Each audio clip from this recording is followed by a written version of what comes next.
Have you ever tried something for the first time? How did it go? For most of us, when you start something for the first time, well, doesn't always work out that well, does it? It can be a little bit frustrating.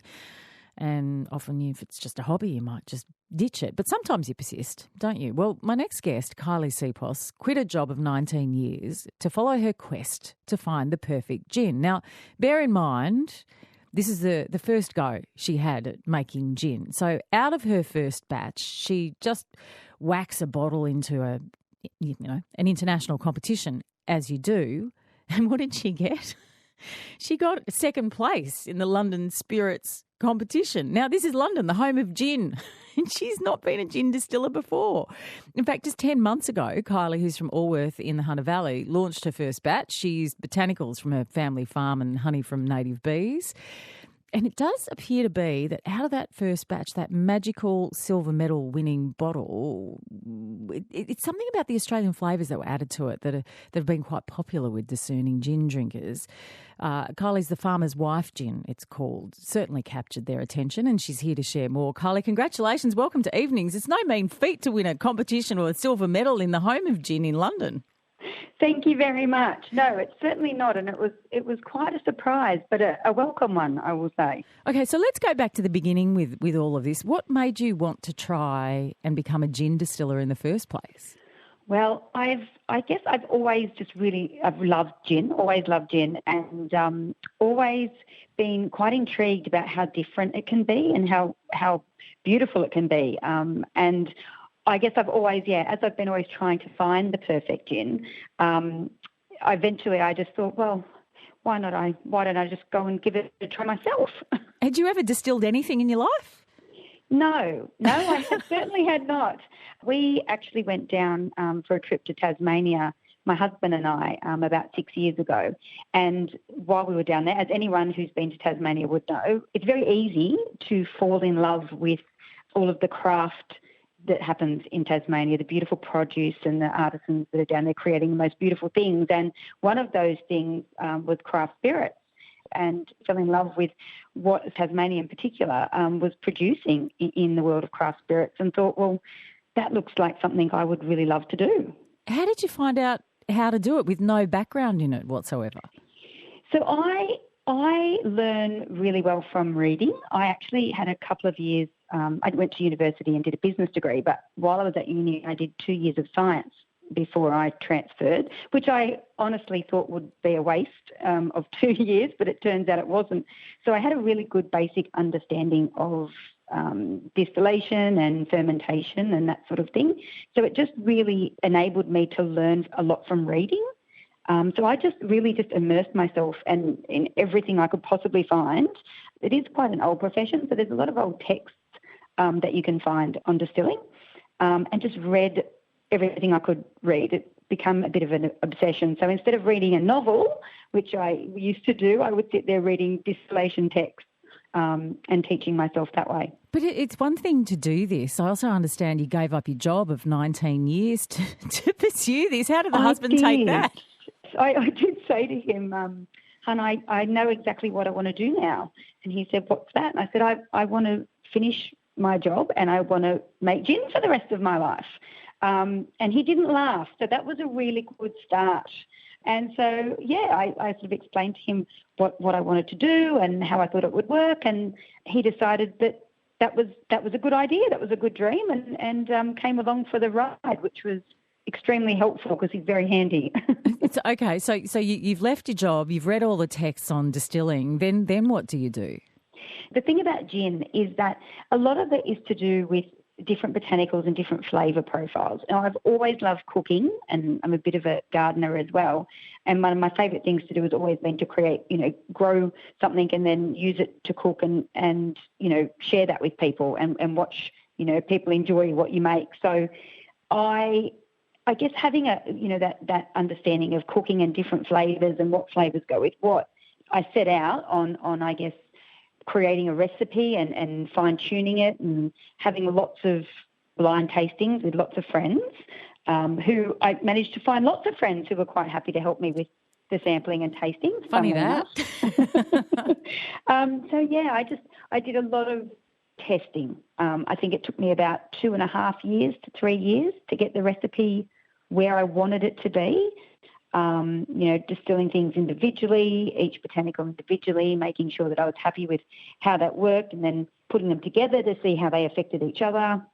It's quite a process, but a fun one as well. And how about buying a still? Do you have to have a license to do that?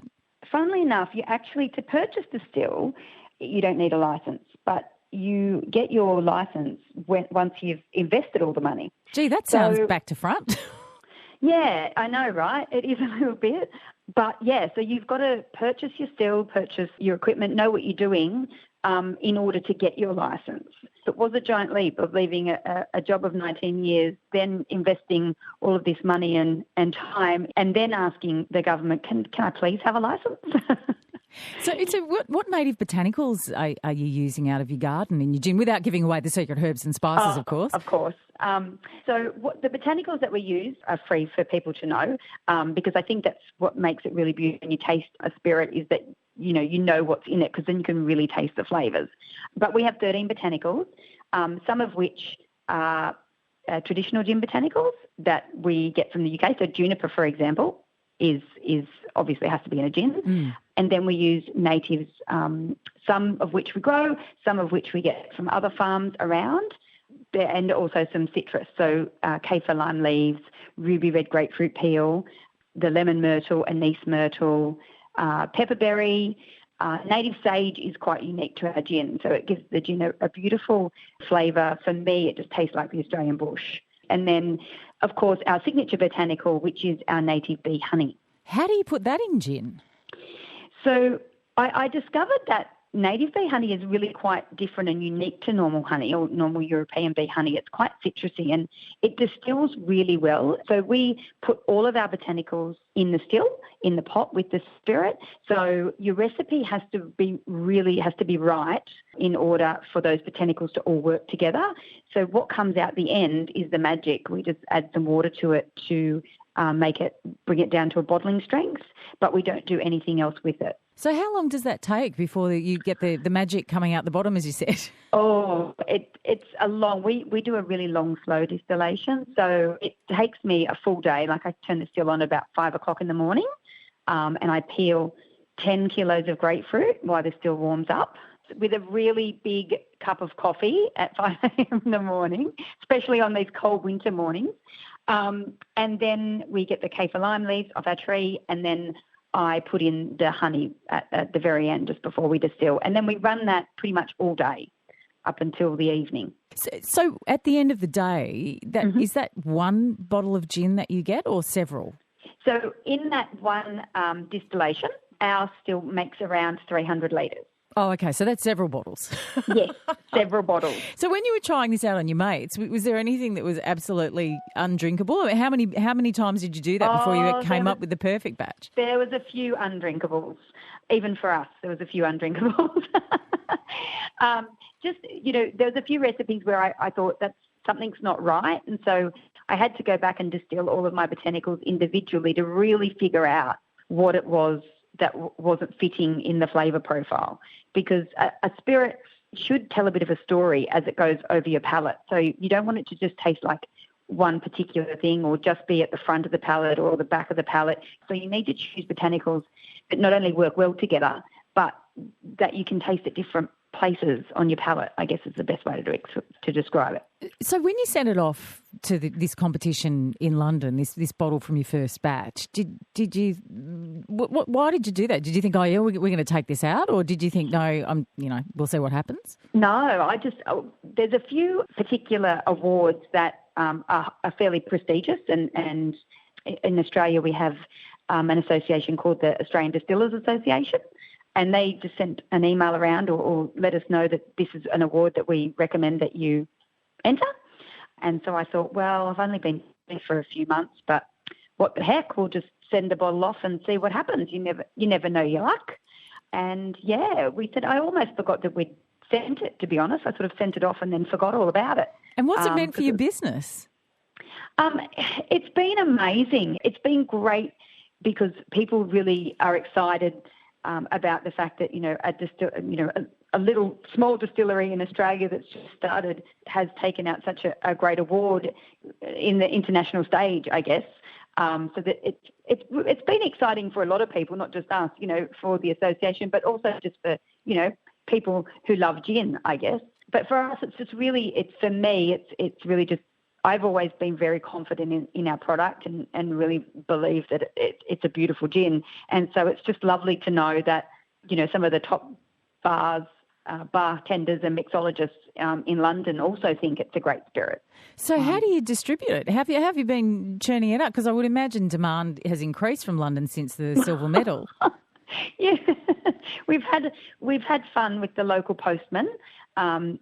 He's received a lot of parcels of late, which for our little country town has been quite funny. Our online orders have increased significantly, which is great because everyone wants to support it, which is fantastic. So how long ago did you quit your job, just so that we can get a timeline on this? In August last year. This is unbelievable. So in less than 12 months, you've become a distiller, winning medals in London competitions, yes, and established yourself pretty much as a boutique distillery, which is incredible. Yes, which is sometimes it's a bit hard to believe. I do have to think it was only in August. It feels longer than that. But, yeah, it's been amazing. The support from people is just fabulous. And so what's next for you? What's next? I think it might be a gold medal. By the sound of things. Yes. That would be nice. You're going to be peeling 10 kilos of grapefruit every morning for a little while yet. Do you think I am. But you know what? The distillery smells amazing on the morning of distillation. Well, KYLIE, congratulations. It's an incredible achievement, and we wish you well and look forward to chatting to you when you win that gold medal. Thanks so much, Chris. Thanks a lot. That's KYLIE SEPOS there. She is the manufacturer of the Farmer's Wife gin. She's been distilling officially. Well, as you heard, a lot of research has gone into it, 5 or 6 years or so, but, distilling gin for less than a year. And she's taken out a silver medal at the London Spirits competition for her gin. Well done, KYLIE.